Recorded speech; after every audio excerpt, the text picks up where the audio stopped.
বন্দে পুরুষোত্তম। যেমন তাকে দেখি।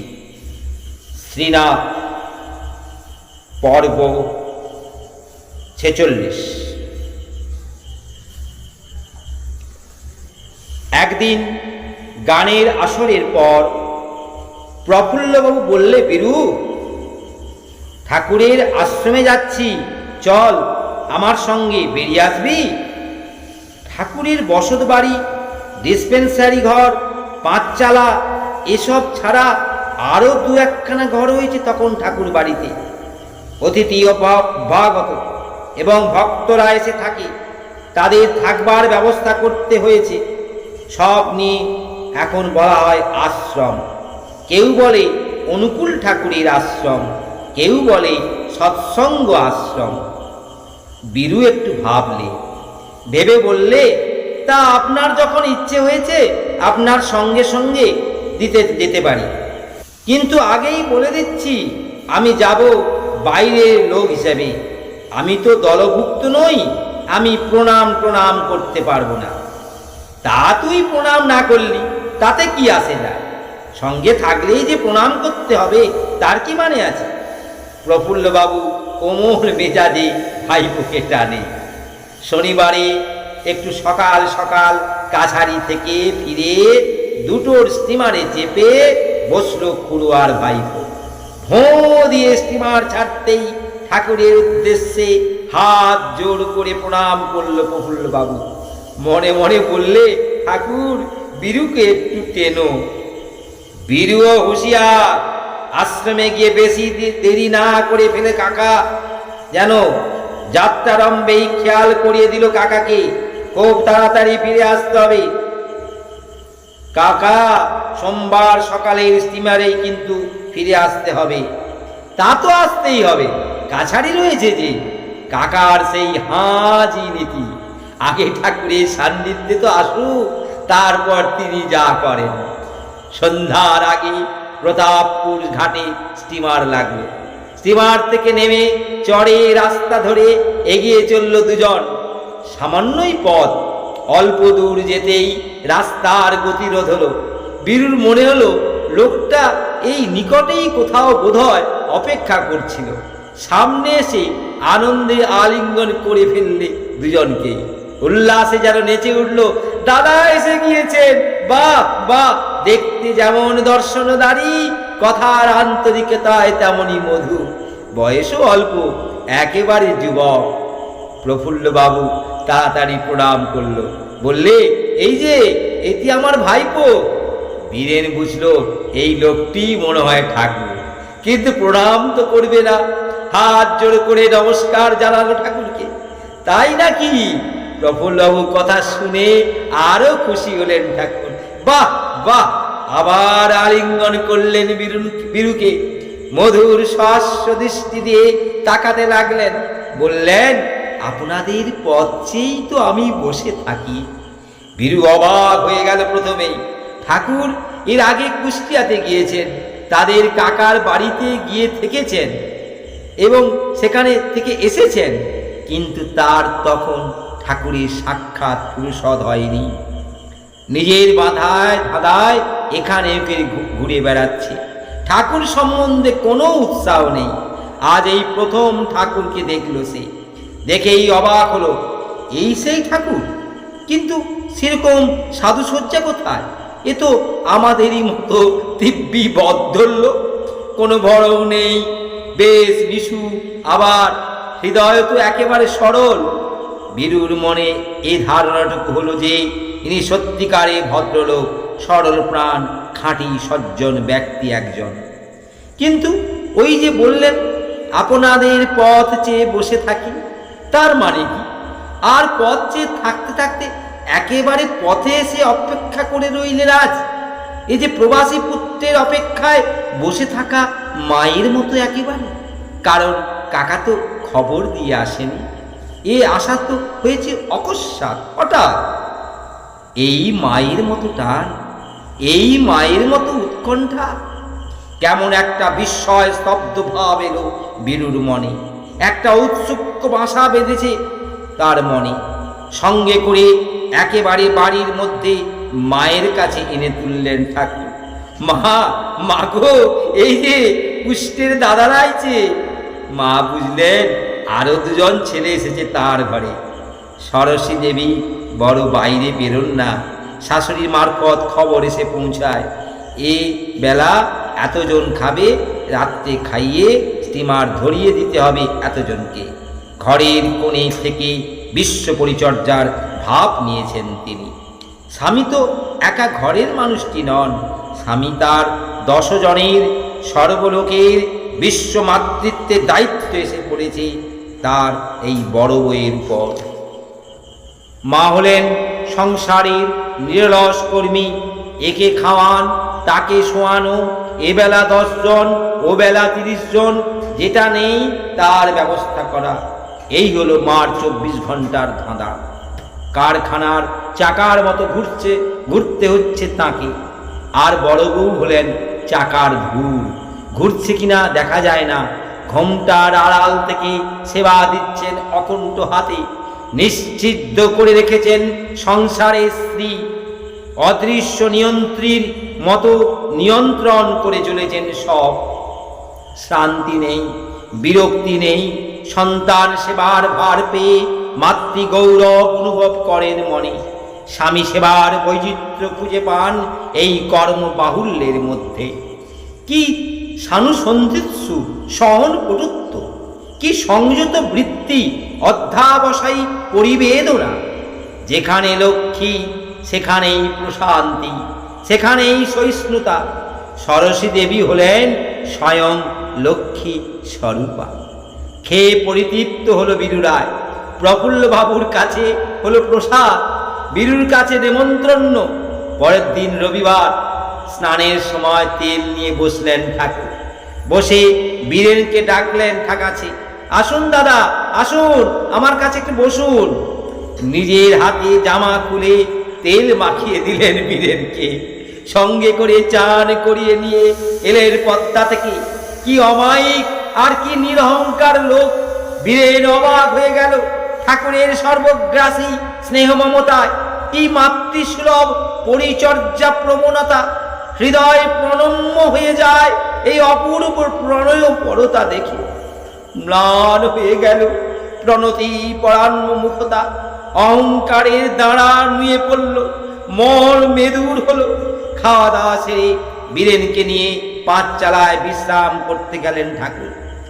বা বলা যায় ওকে নিয়ে একটু একান্ত হলেন। ঠাকুর তক্তপোষে চিত হয়ে শুয়ে পড়লেন। বীরুর ডান হাতখানা চেপে ধরলেন 2 হাতে। দাদা, আমার একটা মস্ত ব্যারাম আছে। বীরুর হাতখানা টেনে নিলেন নিজের বুকের কাছে। আপনার আবার মস্ত ব্যারাম? আপনার দিব্যি স্বাস্থ্য, দিব্যি চেহারা, আপনার কোনো কঠিন ব্যারাম আছে বলে তো মনে হয় না। আর আপনি একজন নিজের ডাক্তার মানুষ, আপনার আবার ব্যারাম? বীরু রীতিমতো আশ্চর্য হয়ে যায়, কথার কোনো ভাব খুঁজে পায় না।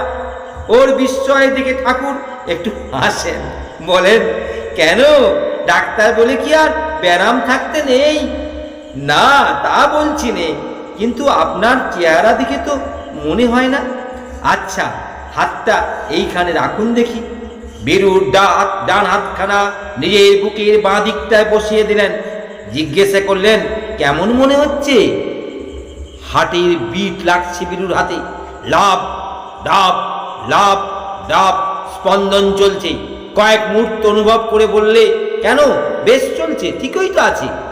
অনুশীলন সমিতি লোকদের ডাক্তারি বিদ্যায় কিছু প্রাথমিক জ্ঞান থাকা চাই, কারণ সেবা শুশ্রূষা ফার্স্ট এড সব তাদের করতে হয়।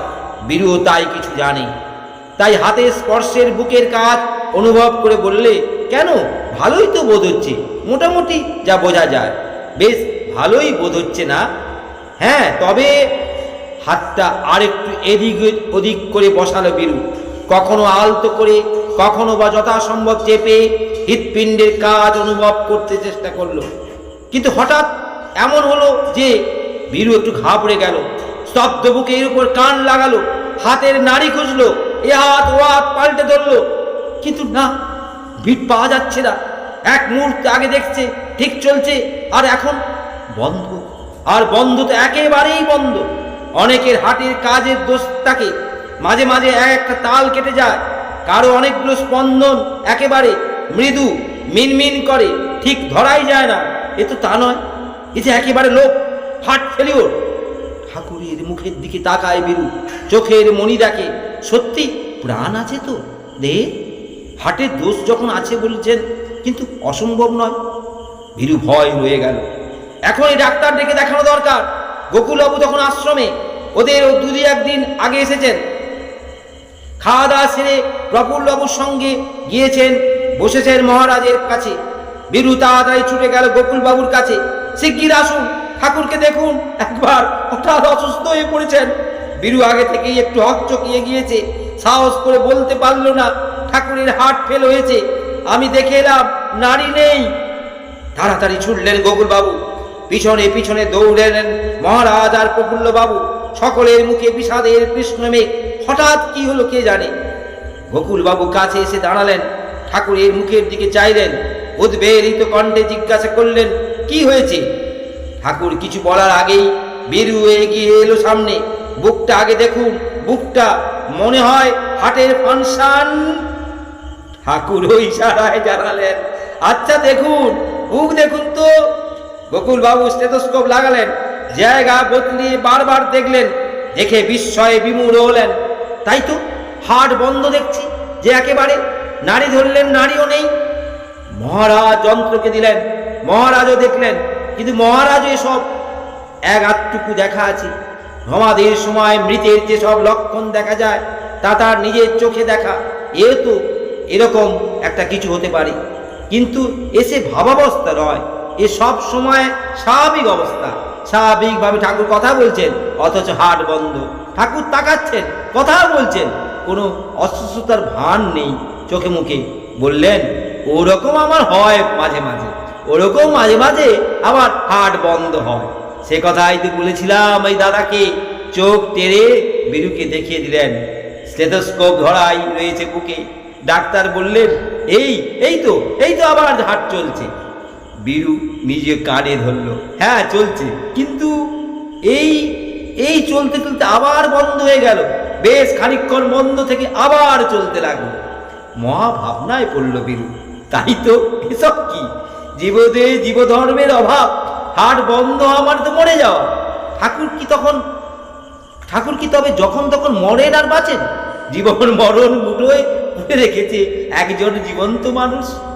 সোমবার সকালে কুষ্টিয়া ফিরে এলো কাকার সঙ্গে, কিন্তু মাথায় মধ্যে খেলছে ওই চিন্তা, হাট বন্ধ হাট খোলা, হাট বন্ধ হাট খোলা।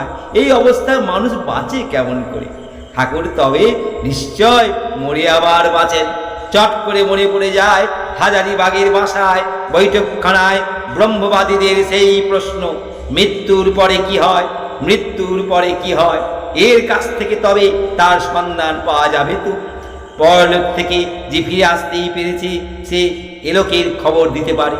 যে মরে আবার বেঁচেছে, সেই বলতে পারে মৃত্যুর পরে কি হয়। বীরুর মনে হলো, ঠাকুরই তো মরণের ঘর থেকে ফিরে ফিরে আসছেন। আর তাঁর ভাব সমাধির যে বৃত্তান্ত জানতে পারলে, তা থেকে আর বদ্ধ ধারণা হলো যে তিনি বহুবার মৃত্যু রাজ্যে হাওয়াকে ফিরে এসেছেন। সুতরাং এ তত্ত্বের একমাত্র হকদার ব্যাখ্যাতা দিতেই পারেন তিনি। অতএব মনে মনে ঠিক করে ফেললে ব্যাপারটা একবার ঘেঁটে দেখতে হবে। সপ্তাহ 2 পরে আবার স্টিমারে চাপল বীরু। যে হিমায়তপুর সেদিন জোর করে ধরে নিয়ে গেছিল কাকা, আজ স্বেচ্ছায় সেই হিমায়তপুরের যাত্রী হলো। যাকে ঠাকুর বলে সম্মান দিতে বাদো বাদো লাগতো, ছুটল সেই ঠাকুরের কাছে, মৃত্যুঞ্জয়ী সেই অদ্ভুত মানুষটির কাছে। শুধু মৃত্যুজিৎ নয়, হৃদয়জিৎ, নিরঙ্কার স্নেহসিদ্ধতার গালিচা বিছিয়ে রেখেছেন আদিগন্ত। তার স্পর্শ উপেক্ষা করা যায় না। স্টিমারের বাঁশি বেজে গিয়েছিল। দৌড়তে দৌড়তে গিয়ে উঠল স্টিমারে। তরতরে জলের বুকে খচ খচ করে চাকা ঘুরল। এপারের বাড়ি ঘরদোর, ওপারের সবুজ বাগান আর চাষের ক্ষেত ধীরে ধীরে পিছনে ভেসে যেতে লাগলো। বীরুর মনে তখন পাখা গজিয়েছে। আকাশের ডানা মেলেছে সে। হ্যাঁ, এই আকাশের মতোই বৃহৎ ও হৃদয়, ওই নীল পবিত্রতার মতো মহৎ। অত লোকে প্রণাম করেছে, প্রাণ তবু কোমল কোমল। মান পেয়েও মানের বালাই নেই গুরু, অথচ গুরুত্বের গরম নেই। গুরু গুরু করে মেঘ ডেকে উঠেছে, এবার মনের বাগানের জীবন জলদ সুন্দরীর পদমঞ্জির শোনা যাচ্ছে। ভাবতে ভাবতে আবার হিমায়তপুরে গিয়ে উঠল বীরুরায়। জয় গুরু, বন্দে পুরুষোত্তম।